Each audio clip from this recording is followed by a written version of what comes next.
Maayong adlaw! Kamusta ka? Greetings from Ibabaw, Cordova, Cebu City. On this video, I'm going to talk to you about 10 reasons why Filipinos should not move to the United States.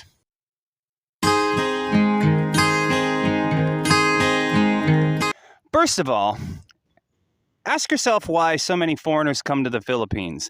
And if you watch vloggers on YouTube, you'll hear them discussing how their mentality has completely changed since they moved here.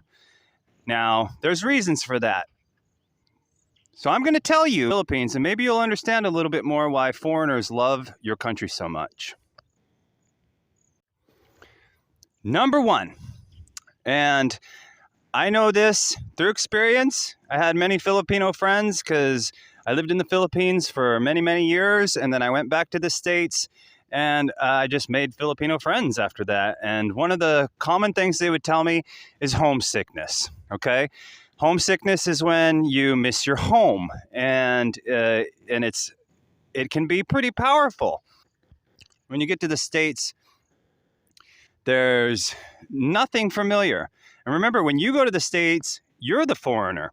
So that can be kind of shocking. You don't have a social life so much because there's not Filipinos, there's just Americans, and you're the foreigner. So Americans don't really group together with very many foreigners.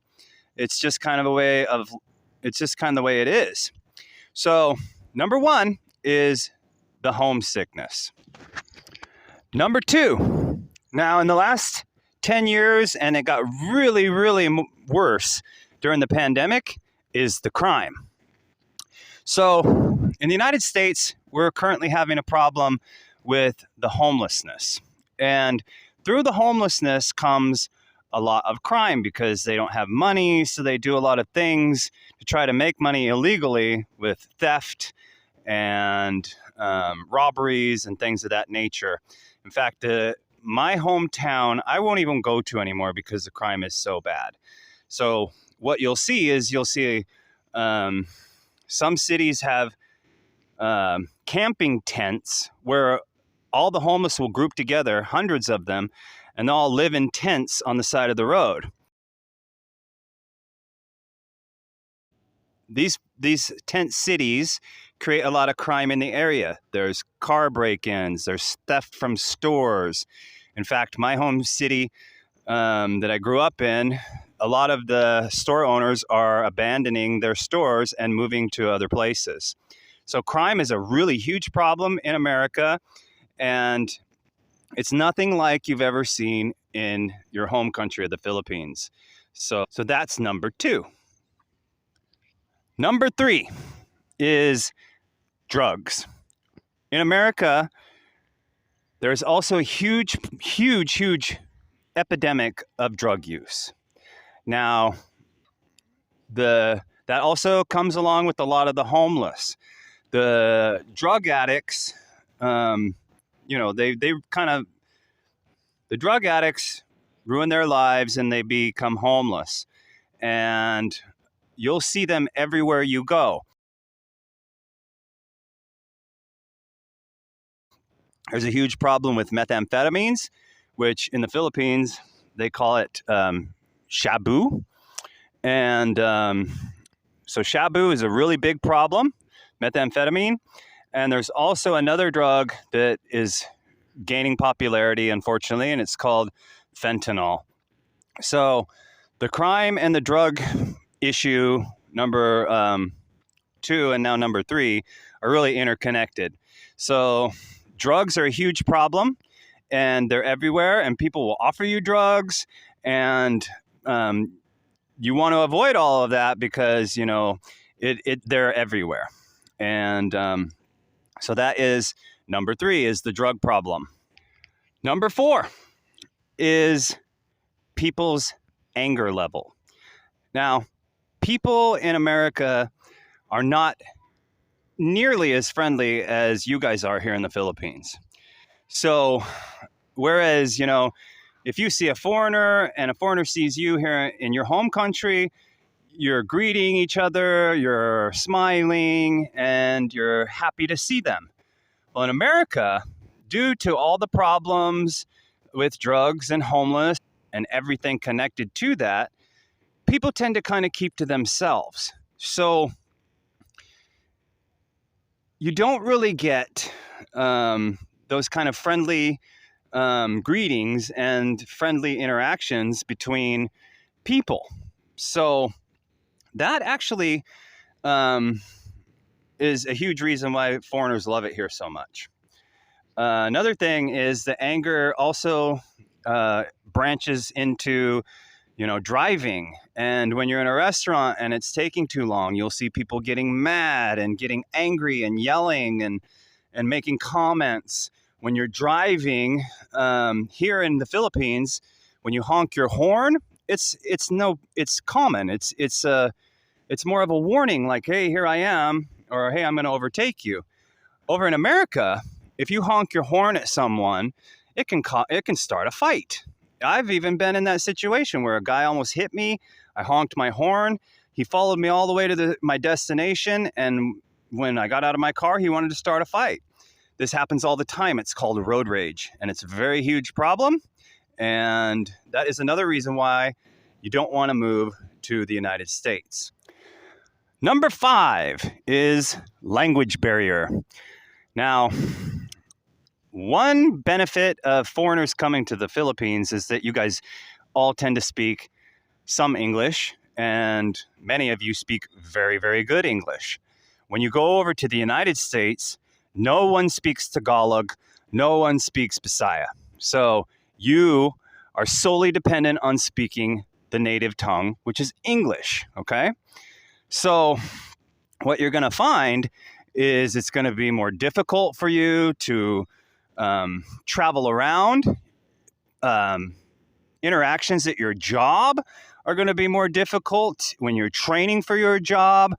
Sometimes it'll be difficult to understand the instructions because they're speaking so fast and they're telling you so much information all at once, Knowing other Filipino that immigrated to the United States, that was a big, huge adjustment. So think about all that. You've got, homesickness. You've got all these things just hitting you all at once.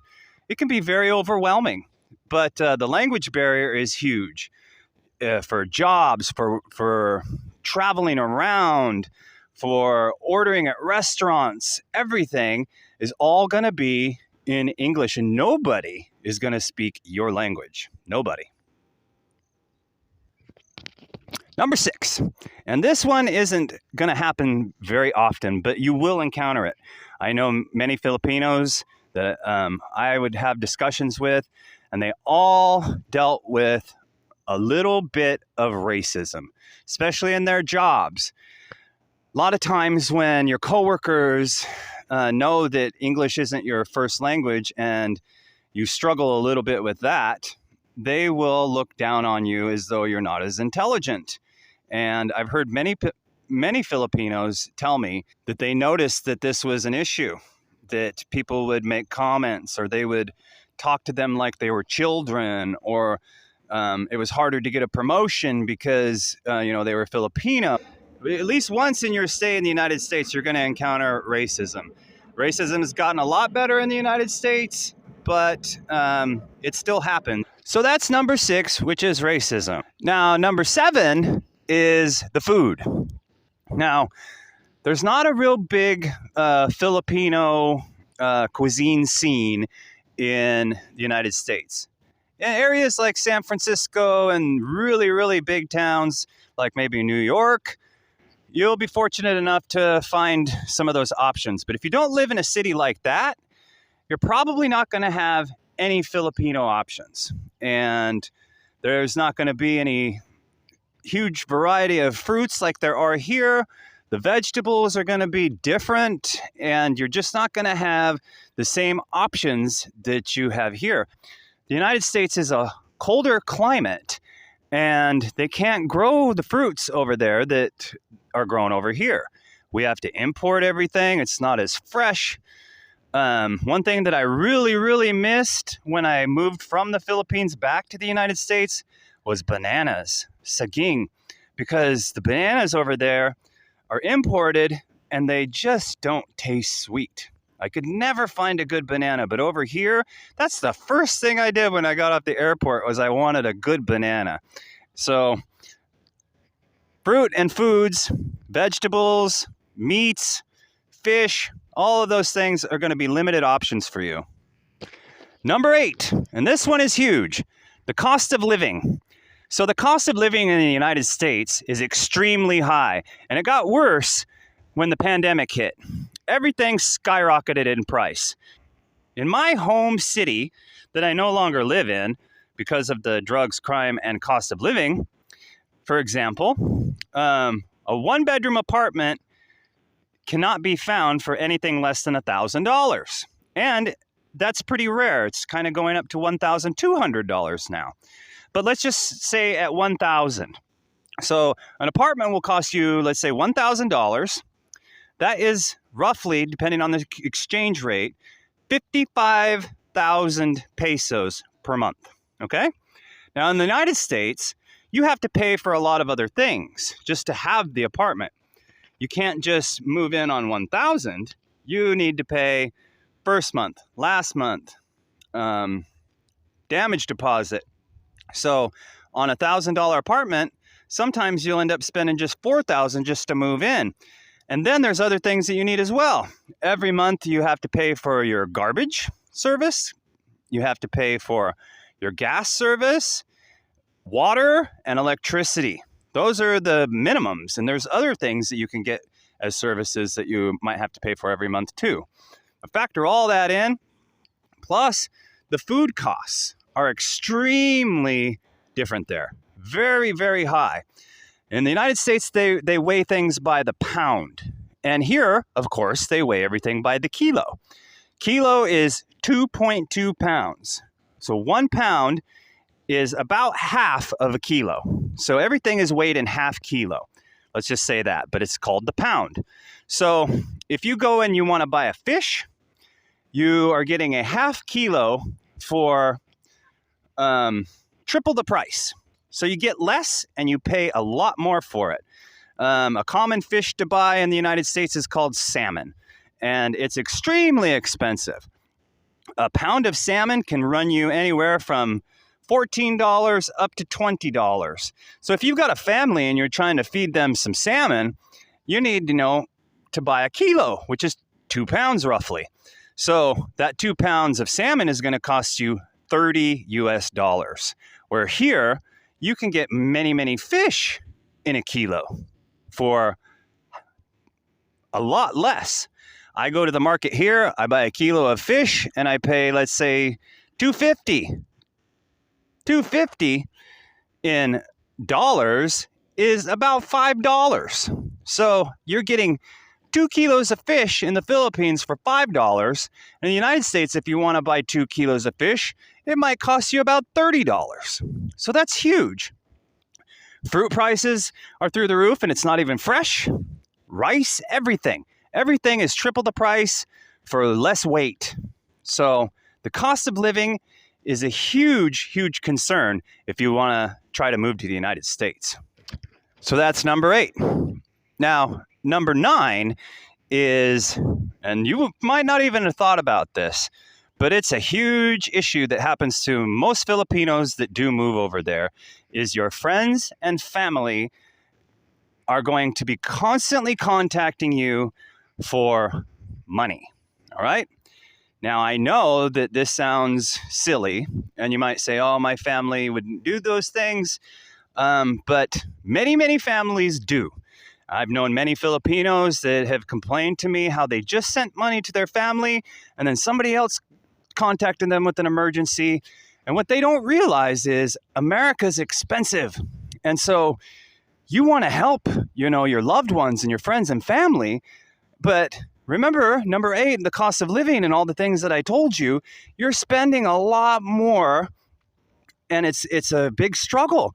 So it can become difficult to send money to your friends and family.